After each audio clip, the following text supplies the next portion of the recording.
Уверени ли сте, че поливате копъра и магданоза както трябва? Просто поливате слейката и очаквате буйна реколта, а какво ще кажете, ако ви кажа, че начинът, по който поливате, е виновен за пожълтелите листа, слабия растеж и дори нашествието от вредители? Спрете и не поливайте зеленината, преди да сте изгледали видеото до край. Днес ще разкрием 3 главни тайни, които ще превърнат скромните ви лехи в истински изумрудени джунгли. И повярвайте, изобщо не става въпрос за количеството вода. Нека си признаем, всеки от нас се е сблъсквал с разочарованието, вместо сочна и ароматна зеленина за трапезата, получаваме тънки, бледи стръкчета, които бързо пускат цветонос. Позната ситуация, нали? Причината често се крие в детайли, за които повечето градинари дори не подозират. И така, нека започнем от самото начало. Правилното поливане. Свикнали сме да си мислим, че на растенията им трябва много вода. Изглежда логично, но точно тук се крие основната грешка, която погубва реколтата. Работата не е в това колко поливате, а в това как го правите. Един грешен навик и сами създавате идеални условия за болести. И този навик го има почти всеки. Ето го. Поливането отгоре, върху листата. Методът дъждуване, който толкова обичат да показват в рекламите. Това е най-голямата грешка. Особено пагубно е такова поливане вечер. Представете си, върху листата остават капки вода през цялата нощ. Нощната прохлада не им позволява да се изпарят. Това създава идеална парникова среда за гъбички и най-вече за брашнеста мана. Този бял налеп бързо ще унищожи насажденията ви. Правилният начин е само един – поливане директно в основата. Насочвайте чучура на лейката директно към почвата в основата на растенията. Така водата ще стигне до корените, а листата ще останат сухи и здрави. Най-доброто време за това е сутрин.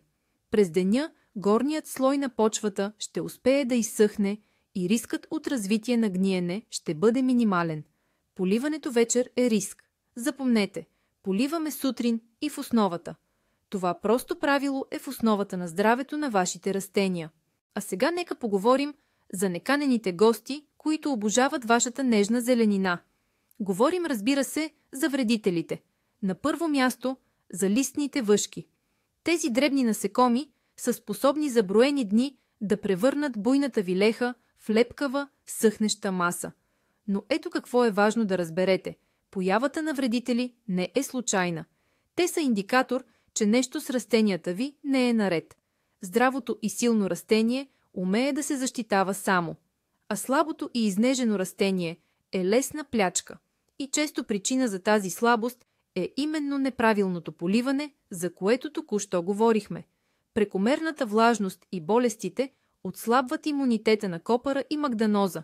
Те стават вяли, а сокът им по-достъпен и привлекателен за листните въшки. Освен листните въшки, вашата зеленина може да бъде нападната и от морковената муха, щитовки и дори гъсеници. Те също нападат най-уязвимите растения. Затова трябва да се борим не само с самите насекоми, но и с причината за появата им. Укрепвайки растението, вие го правите невкусно и непривлекателно за вредителите. Вместо веднага да посягаме към химията, нека първо да разберем как да направим нашата зеленина силна. И това ни довежда до следващия важен момент и накрая подхранването. Много градинари си мислят, че зеленината не се нуждае от особена грижа и хранене. Нали си расте, какво и трябва повече? Това си е голяма грешка. Копърът и магданозът, за да бъдат буйни и ароматни, извличат от почвата много хранителни вещества, особено азот. Ако почвата е бедна или пък съдите зеленината на едно и също място година след година, хранителните елементи бързо се изчерпват.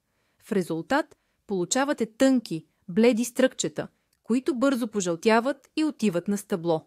Растението просто няма сили да натрупа зелена маса. Но с какво да подхранваме? Тук също има тънкости. Използването на пресен оборски тор или прекомерно количество минерални торове може да бъде дори по-лошо от липсата им. Такава зеленина натрупва нитрати, става водниста и губи своя неповторим аромат. Може дори да е вредна за здравето. Правилното подхранване трябва да е леко, балансирано и редовно. Трябва да дадем на растенията тласък за растеж, но да не ги прехраним. Нужно е да намерим златната среда, за да бъде зеленината едновременно тучна и полезна. И такова просто, но гениално решение съществува. И то най-вероятно вече го има във вашата домашна аптечка. А сега кулминацията. Най-важните тайни, които ще променят всичко. Тайна номер 1 и най-важна. Никога не поливайте копъра и магданоза отгоре, върху листата, особено вечер. Влагата по зеленината за цяла нощ е директна покана за брашнеста мана и други гъбични заболявания. Трябва да поливате стриктно под корена, най-добре сутрин, за да може почвата да изсъхне. Тайна втора. Вашият най-добър помощник не е просто вода, а умен разтвор. Веднъж на 10-14 дни, вместо обичайното поливане, използвайте следния състав.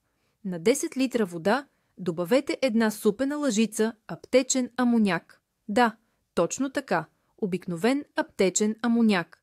Това е едновременно леко азотно подхранване, което ще придаде на зеленината наситен цвят и отлично средство от блъскващо листните въшки.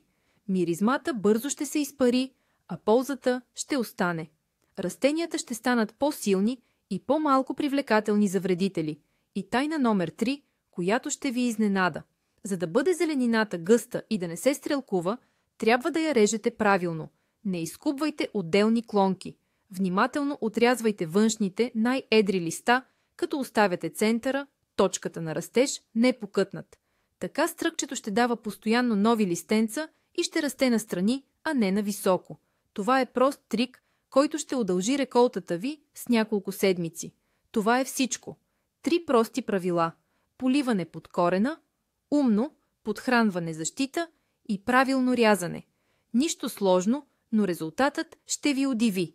Вашата зеленинка не просто ще расте, а ще се развива буйно, здрава и ароматна.